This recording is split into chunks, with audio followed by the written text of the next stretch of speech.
embodiment of St. Pete's entrepreneurial spirit, and we want to thank them for hosting us here today. What a perfect way to start the new year, with continued excitement and ambition to say we are still in. A city leading the way and taking action to address climate change and working toward clean energy goals in one of the areas in the nation's most vulnerable to the effects of climate change and sea level rise. So first, please know that we are here today because of the incredible momentum and support that this community has brought, and all the work that we have done together these last few years to make St. Petersburg a leader on this matter. But there's still so much more to do. And that's why I am so honored to welcome and introduce Mayor Michael Bloomberg to our Sunshine City today.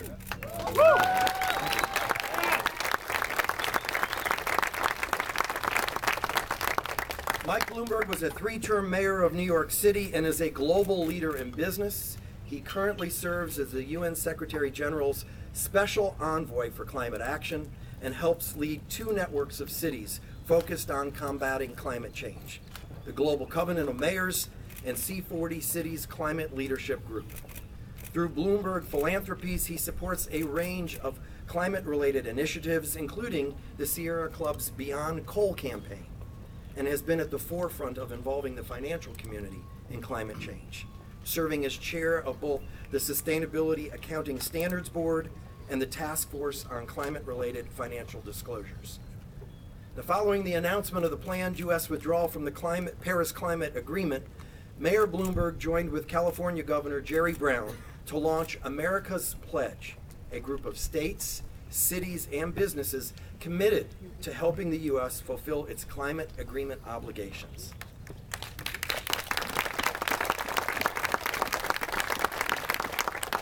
He is also the co-author of the New York Times bestseller Climate of Hope, which you all should read.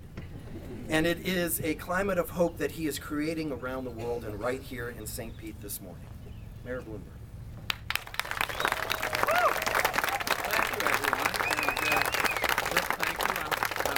The last New Yorker to show up in Florida this winter.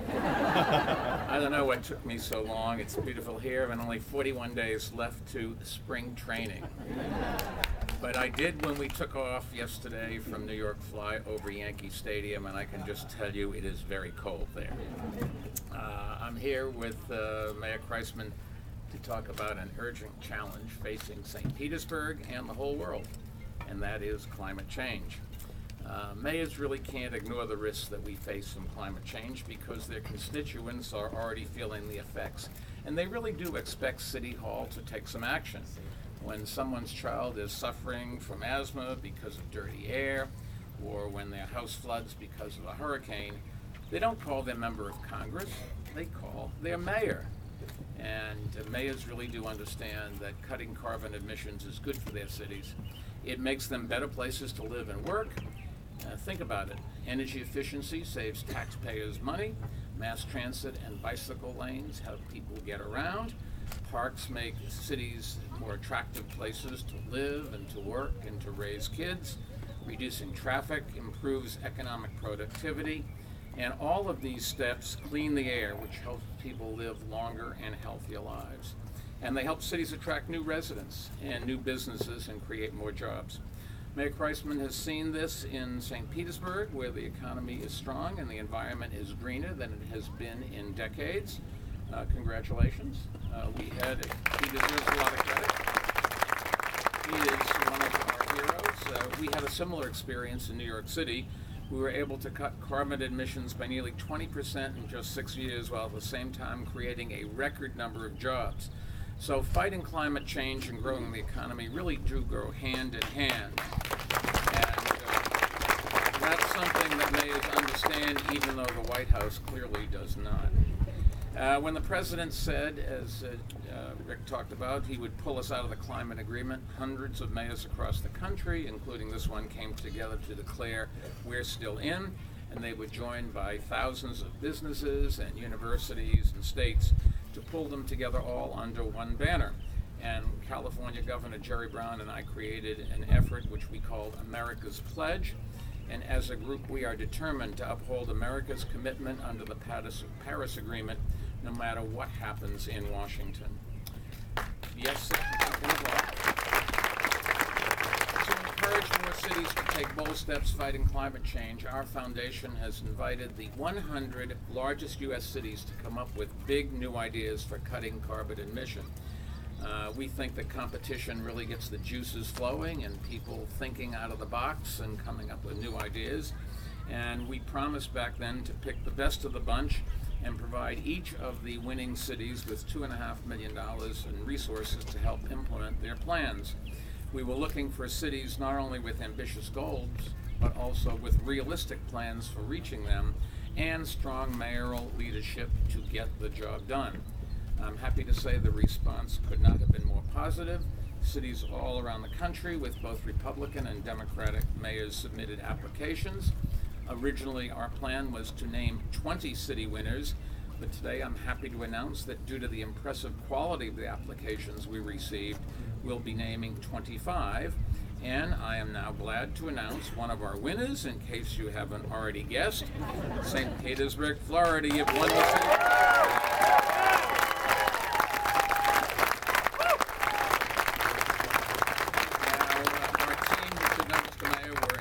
By your bold goals. In 2016, you were the first mayor in Florida to commit to 100% renewable energy.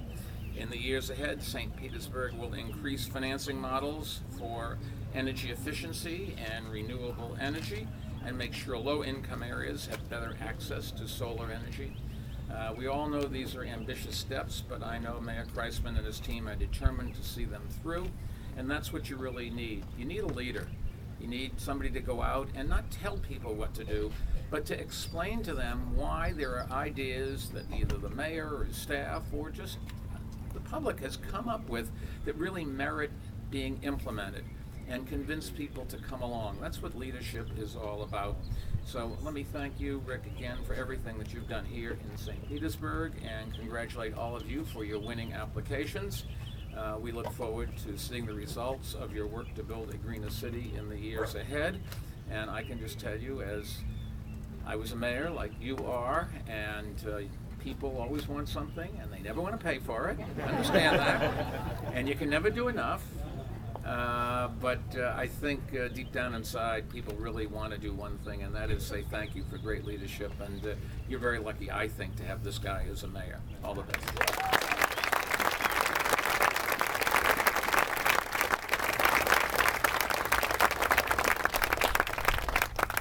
We cannot thank Mike Bloomberg, Bloomberg Philanthropies, and their amazing, spirited team enough for the honor of being awarded resources as part of the American Cities Climate Challenge. In addition, I have some people to thank and then share some history and context. So first, I want to say thanks to the many residents and stakeholders who are part of the journey to help get us to this moment. I also want to thank my Deputy Mayor, Dr. Kanika Tomlin, our great city staff who are here with us today, and for all those elected officials who have joined us here today. And of course, my special thanks to our city council.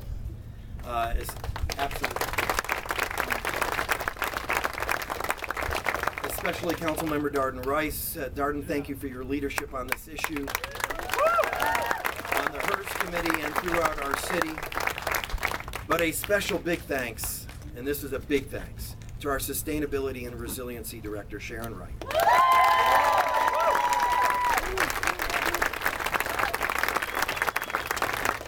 To Alex Hancock, to Cheryl Stacks from our Transportation Department, all of whom have worked so hard to help us move the ball on this important issue, along with all the members of our city team who have had a hand in this. And finally, and this is an important one for Mayor Bloomberg and I, as we love our coffee, I want to thank Black Crow Coffee for being here this morning.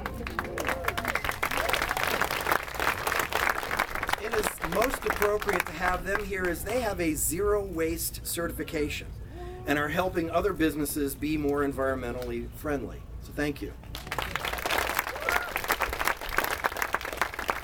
So now if you all will indulge me for a moment, some quick history. I was fortunate enough to become mayor of this great city 5 years ago this month. And I'm embarrassed to share this with Mayor Bloomberg that 5 years ago this month, We didn't even have curbside recycling here in St. Petersburg. Our wastewater infrastructure couldn't handle rising groundwater or the inflow and infiltration from heavy rainfalls. Our seawalls were crumbling. There was no Office of Sustainability, no clean energy roadmap, and no greenhouse gas inventory. Little thought had been given to our changing climate, but today, this is no longer the case. We are in the final stages of finishing our first ever integrated sustainability action plan, and we are now doing all we can as fast as we can to prepare St. Petersburg for the future and to protect future generations. This American Cities Climate Challenge Award from Bloomberg Philanthropies will provide our city team with the resources to deliver real action in the building and transportation sectors, our two biggest sectors contributing to greenhouse gas emissions in our community. The work plan focuses on energy use reduction for city facilities and private sector buildings, scaling up residential programs already in place, like the Florida Sun Solar Co-op and the SELF program for home improvement financing. The work plan will also help the city and its partners to educate and accelerate initiatives in the transportation sector, including mobility options and EV education and incentives. Now, to learn more about this award and the Integrated Sustainability Action Plan, or our ISAP plan, please join us at our open house today at City Hall between 3:30 and 6:30, and then also check on the city's website. Again, thanks to all of you, with special thanks to Mayor Bloomberg for his extensive work with cities on this crucially important issue, and quite frankly, on so many other issues which impact cities and the quality of life that we provide for our residents. So thank you so much, Mayor. And we'll now open it up to media for any questions. Yeah, Mayor Bloomberg, Democrats taking over in the House of Representatives today. There hasn't been a lot of leadership on this issue. What's your thoughts about that now going forward? Specifically, a bit about the Green Deal, which was progressive are pushing to eliminate fossil fuels in a dramatic amount of time. Well, I'm certainly in favor of eliminating fossil fuels. I think it's unrealistic to think that we're going to do it overnight. What we have been able to do is, with a lot of money that Bloomberg Philanthropies and others gave to the Sierra Club and other organizations, helped, pressured, however you want to phrase it, coal-fired power plants to switch to natural gas or to renewables or to just close completely. And out of the 530 coal-fired power plants that were in America 5 years ago, more than half have been closed. I think something last time I checked, 289 coal-fired power plants have closed or in the process of closing. That has brought greenhouse gases in New York down, in the United States, down dramatically. It's down 18-20%, I think it is, the last time I checked the numbers. And it would be great if we could get a lot more buy-in. It would be great if the president tried to help rather than hinder. But what really is happening here is the public understands the issue. And so people are painting their roofs white so that they reflect off sun and they're more energy efficient. They are going to more fuel efficient cars. They are going to more fuel efficient light bulbs. They're doing things like that. Corporations are changing. They all want to be environmentally friendly now because their investors want them to do that. And so we have a couple of organizations that we've created, one in the United States and one overseas, so that companies can publicly display their efforts at reducing greenhouse gases and improving our environment, and you can compare one to another when you're making an investment. So we're going in the right direction. It would be more helpful if the administration in Washington was on board, although I will say every time they say something about this, the money floods in from all the donors, so don't ask for something you don't want, maybe. But I think that we're going in the right direction, and the solution's a little bit government, but it's really more the private sector, both individuals and corporations. Mayor Bloomberg, can you mention some of the other cities that are getting this award? And it's no secret that you're contemplating running for president. Is it an accident that you're here in the biggest battleground region of the biggest battleground state? Well, it'd be very expensive if you had to give a gift to every city where you were looking for votes. So that's probably not the reason for it, and I don't know if I'm going to run or not. We'll worry about that down the road. But we can provide you with a list. I don't remember off the top of my head. I've been to a number of cities where we do it, and I don't plan to go to all of them. We have a number of competitions that Bloomberg Philanthropy has been sponsoring, one of which is for good ideas on climate change, another is good ideas on innovation, another one is good ideas on guns, and so we'll give you some stuff from Bloomberg Philanthropy so that you lay it out and see. We think that competition really does stir the juices, and it's one of the things, and convincing mayors to learn how to do the job better. We have an academy where we have been training mayors from around the world, mostly in the United States, but about a third of them from outside, so that they have the skill sets to deliver services, because it's at the local level where most of the things that you care about are done.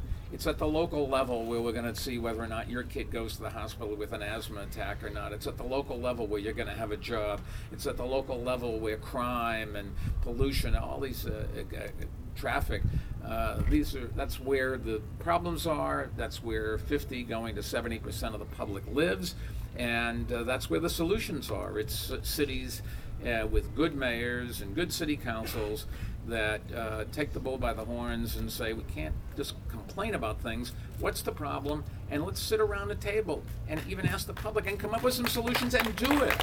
So, rallies and speeches are great, but it's action that makes the difference. And I do think, as I've watched, particularly after I left City Hall, because I was just so tied up in New York City, afterwards, going around this country, there are a lot of cities of this size with good mayors that are really making a difference. And so I am optimistic about America.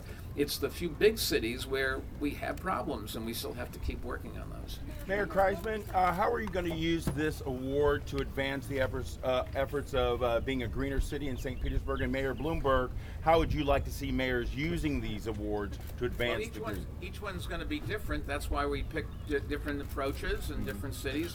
I don't know what the mayor's plans are, but he's got a sustainability director here, and I'm sure she can talk to you afterwards and better than Yeah.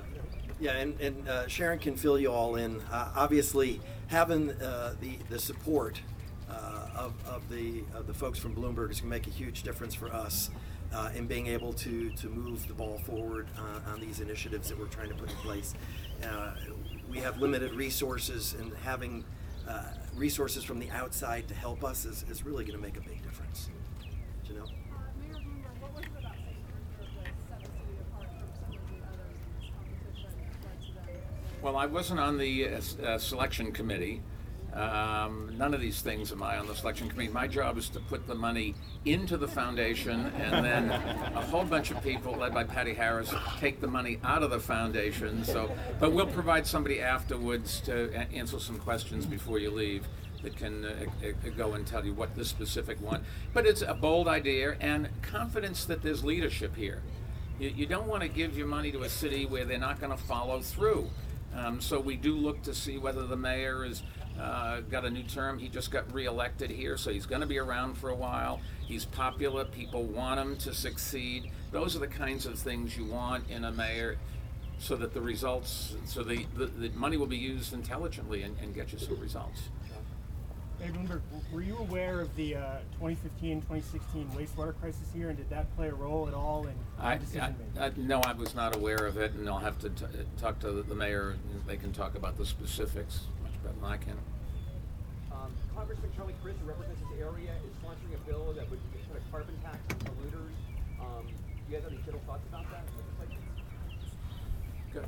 I haven't seen the legislation yet, so I certainly want to take a look at it and see what it says. But anything we can do to have an impact in reducing carbon is important. I've known Charlie for a long time. He's a smart guy.